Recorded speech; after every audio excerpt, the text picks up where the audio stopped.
अल्लाहुम्मा सल्ली अला मुहम्मदिन व अला आलिहि व बारिक वसल्लम। बिस्मिल्लाहिर्रहमानिर्रहीम। आज हम चौथा सबक पढ़ेंगे।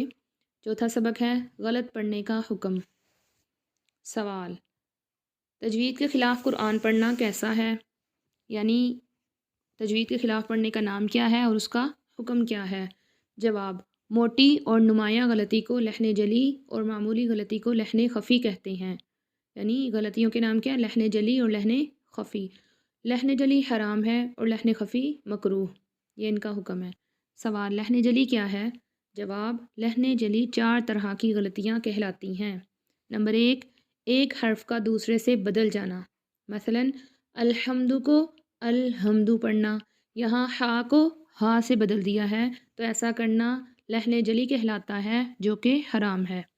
नंबर 2, किसी हर्फ का बढ़ाना। मसलन बिस्मिल्लाह को बिस्मिल्लाह पढ़ना, यहाँ बा के बाद या को बढ़ा दिया है, जो कि हराम है। नंबर 3, कोई हर्फ कम कर देना। मसलन लम यूलद को लम युलद पढ़ना, यहाँ पर वाव को हज़फ कर दिया है, तो ये करना भी हराम है। नंबर 4,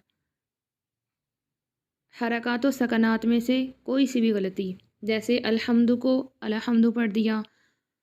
इसी तरह अगर मुतहर्रिक को साकिन कर दिया तो वो भी लहने जली ही कहलाएगी। अब यहाँ पर लाम साकिन है तो इसको हरकत दे दी, तो ऐसा करना हराम है। ये 4 किस्म की गलती लहने जली कहलाती हैं, जो कि हराम है। सवाल, लहने ख़फ़ी क्या होती है? जवाब, सिफ़ात आरिज़ा की गलती को लहने ख़फ़ी कहते हैं। मसलन रब्बुना में रा बारीक पड़ी। उम्मीद है कि आप लोगों को सबक अच्छे से समझ आ गया होगा और आइंदा तिलावत के दौरान इन गलतियों का ध्यान रखेंगे और इनसे बचेंगे।